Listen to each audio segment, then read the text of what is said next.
Today we're going to be explaining how to do concavity and points of inflection.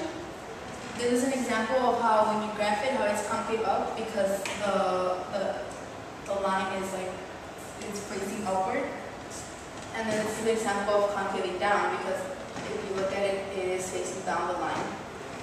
And then at times there's also graphs that they have both concave up and concave down, and they look like this. So this will be concave down, and then this will be concave up. In order to do concavity, first you have to find the second derivative of the function.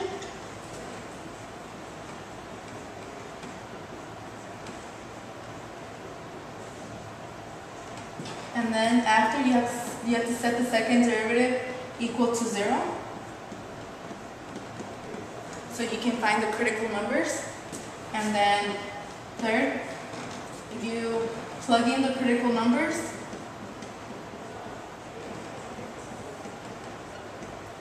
into the intervals to see how the result is, like whether it's concave down or concave up in between those intervals. And then the last thing, in order to find the point of inflection, you have to plug in the critical numbers. You have to plug them into the original equation so that you can find where the point of inflection is. Hi guys, I'm going to show you how to find the concavity and the point of inflection for the function x cubed minus 6x squared plus 12x. First you take the first derivative, which would be 3x squared minus 12x plus 12. Then you take the second derivative, which would be 6x minus 12. Then you set the second derivative equal to 0. You add 12 divided by 6 to get x equals 2, which is a critical number. Then you have the intervals negative infinity, less than x, less than 2. And you pick a number that's less than 2, which will be 1. And you plug it into the second derivative. So it will be 6 times 1 minus 12, which is negative 6. Then, since it's negative 6, and since it's less than 0, it will be concave down. Then the other intervals, 2 less than x less than infinity, number greater than 2 will be 3, then you plug it into the second derivative, which will be 6 times 3 minus 12, it will equal 6. And then 6 will be greater than 0, so it will be concave up. As you can see right here in the graph, it's concave down, and then it will be concave up. To find the point of inflection, you plug in the critical number into the original function, which would be 2 cubed minus 6 times 2 squared plus 12 times 2, which will be 8. So the point of inflection will be 2, 8. Today I'm going to be explaining how to find the concavity and the point of inflection of x times x minus 4 to the third power. First you have to find the first derivative. So you have to do the product rule, which is b times the derivative of a plus a times the derivative of b.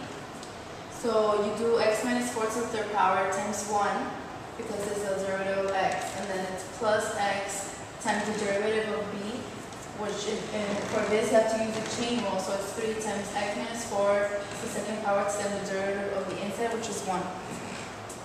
And then you simplify it, so it's x minus 4 to the third power plus x times 3 times x minus 4 to the second power. After that, you have to find the second derivative. And in order to do that, first you have to find the derivative of this one. So it's going to be 3 times x minus 4 squared. And in order for this, you use the chain rule. So it's 3 and then x minus 4 to the second power. And then there's a 1 here because the derivative of the derivative of this is 1. So then you find the derivative of this, and you have to use the product rule again. So you do x times 6 times x minus 4, and then it's plus 1 because of the derivative of x times the derivative times b, which is this regular curve. And then you combine everything, so it ends up being 6x minus 4 squared plus x times 6 times x minus 4. In here, I'm just simplifying it and distributing the 6 across. And once I do that, I end up with the second derivative is 12x squared minus 72x plus 96. And once I find the second derivative, I had to set it equal to 0. And you set it equal to 0 to find the critical numbers. And so then this is the second derivative, 12x squared minus 72x plus 96 equals 0. So I factor out the 12 because that's the biggest number you can take out. And this cancels out since 12 does not equal 0. It cancels out.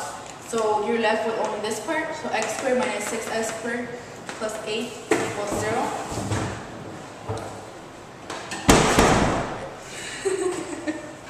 So you're left with x squared minus 6x plus 8 equals 0. And then after that you have to factor to see what two equations you multiply to get to this big part. So you find the two numbers that you multiply together to get 8 is -4 and -2. So once you do that, you take out the x, and it's going to be x times x minus 4. And you take out the 2 from here, so it's -2, and then times x minus 4. So the two equations are x minus 4 and x minus 2 equals 0. So you have to set each of them equal to 0. So x minus 4 equals 0. You add 4, so one of the critical numbers is 4. And then you do x minus 2, so you add 2. And then the other critical number is x equals 2. After that, you have to do the intervals. You have to set it up in the chart. You have to go from the smallest to the biggest. So you do negative infinity is less than x, which is less than 2. For this part, you have to pick a number that's between these intervals, which is 0. And then you plug this value into the second derivative, which is 12x squared minus 72x plus 96. Once you plug it in, you get 96, which is greater than 0. That means that at that point, the graph is concave up. The second interval is from the critical number 2, which is less than x, which is less than 4. So you have to find a number that fits in these intervals, which is 3. And after that, you plug it into the second derivative, and it will give you -12, which is less than 0, and that means that in the graph, it is concave down. And the last interval is 4, which is less than x and less than infinity. And you have to find one of the numbers between these intervals, which is 5. You plug it into the second derivative, and it gives you a 36, which is greater than 0, and it gives you a concave up. And then for this part, if you graph the original equation, which is x times x minus 4 to the third power, you get this graph, and it fits the intervals. So it's concave up from this area, from negative infinity to this point, which is 2, and then from 2 to 4, it's concave down, because if you keep on going, if you keep it going like that, you see that it's facing the other way.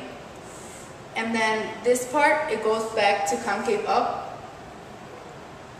So based on the graph, it is concave down, concave up first, then concave down, and then back to concave up. And then in order to find the point of inflection, you have to plug in 2 and 4 into the original equation. When you plug in 2, you get -16, so the point of inflection is 2 and -16. And then when you plug in 4, you get 0, so the other point of inflection is 4 and 0. That's it. Hi guys, I'm going to show you guys how to take the concavity and the points of inflection of 5x cubed minus 10x squared plus 8x. So first you take the first derivative, which would be 15x squared minus 20x plus 8. Then you take the second derivative, which would be 30x minus 20. After that, you set the second derivative equal to 0, which would be 30x minus 20 equals to 0. You add 20 to both sides, and you divide by 30, which is 20 over 30, which would be 2 over 3. Then you make it into the intervals of here, which would be negative infinity less than x less than 2 over 3, and 2 over 3 less than x less than positive infinity. Then the test, you get some number that's less than 2 over 3, which would be 0, and a number that's greater than 2 over 3, which would be 1. And then you plug it into the second derivative. So it would be 30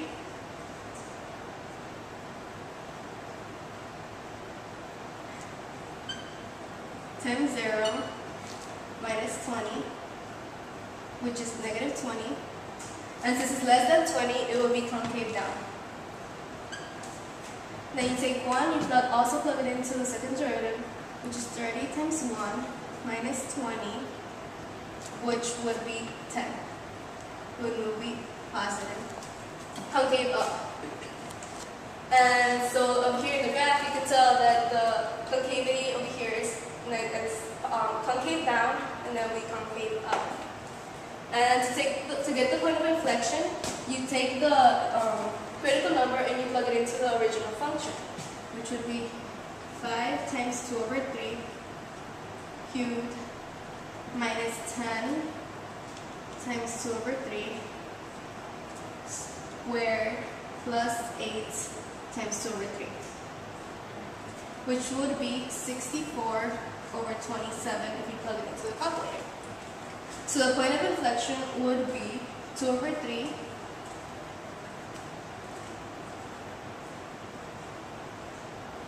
comma 64 over 27. And that's how you take the concavity.